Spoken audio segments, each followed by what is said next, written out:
What happens if you turn up to a wait and return and there's no return?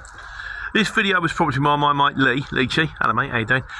He said it happened to him. He said basically the long and short of it is, so you're going to quote them, you might quote them round miles, you might quote them a little bit less because, you know, say for example you're running a pound a mile and you decide that you've got to pick up in Milton Keynes and it's got to go to Birmingham. 70 miles, but then it's got to come straight back to Milton Keynes and you live in Milton Keynes, you go, well, that's a whole day. So I've got no dead miles to fetch it, I've got no dead miles when I finish, I can go home, or I might be lucky, pick up a job for the morning. So you might think, well, rather than quoting a 150, I might do 125. I'll give them 50 quid on the way home. 125, bosh, there's me day's money, done, no diesel, very happy. So what happens if you get there and there's nothing to bring back? Firstly, and this did happen to me, I had to drop off a load of sky lifts, and I got there and the guy went, I don't know why they sent you to collect these, they're not ready, they ain't going to be ready for like 3 days. So what you do, you phone in, you say, right, the return is not ready, and they'll take, can you wait while I ring the customer? They're not just going to send you home and go, all right, just disappear, like, you know. So they ring around, and if it turns out that the return isn't ready, the normal protocol is you get paid anyway. Because what normally can happen is they will ring the customer and say, well, you booked the lorry for return, it's this much money. They go, they're not ready. Go, okay, no problem. We'll just send the invoice through as normal, you know, with the return on it. Let us know when you want us to bring them back. So from the shipper's point of view, they're thinking, great, I got paid extra for this job and I've got another job coming because they're, wait, that's already go past. Long lorry.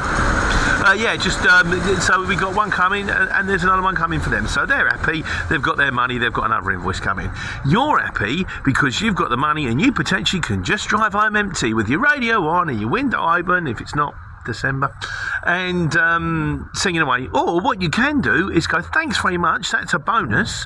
What I'm now going to do is jump on the CX and see if there's another job.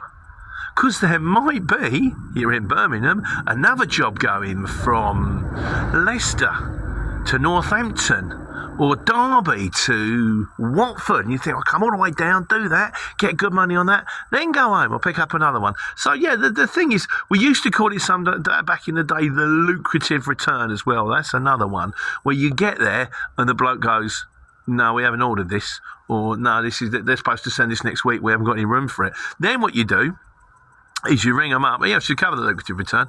What you should do is you ring them up and you go, right, goods are stuck on board, not my fault. The customer hasn't ordered them or can't take them for whatever reason. The pallets, I've had it before, the pallets are too high. Went into a Morrison's.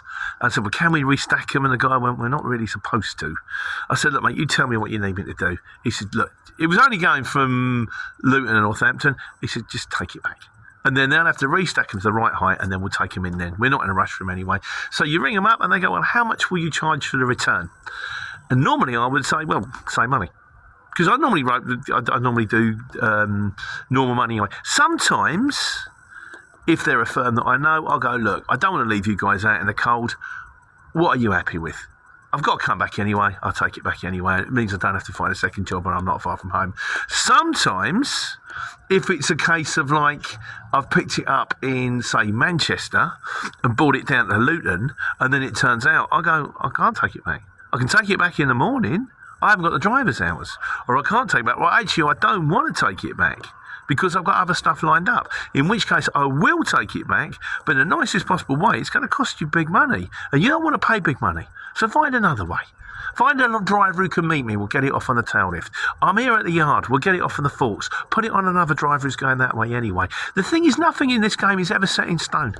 It's all a discussion. It's all organic. It's all a learning curve. And we get there in the end, and and it's working with the shippers, not against them. And I'm getting with them to work with their customers, because together, if we work together like ants, the world is a better place. And it just makes the whole thing run more smoothly. We're not trying to kick people for as much dough as we possibly can. We're just trying to get the job done. And if the job doesn't work out, and this is transport, a lot of the time it doesn't work out, you have to work together to find a way around it. But so, having said that, you're due what you're due. And if you book wait and return and there's no return, you should get the money anyway. And if you book something to drop it off and they say you've got to bring it back, you should get decent money for that too. let us know if you have any different, what your experiences of wank return are. Are they different to this? We'll do them in the comments. We'll do them on a Sunday Q&A. And in the meantime, I'm waiting to get loaded with air conditioning systems so I can deliver them to take care and take money.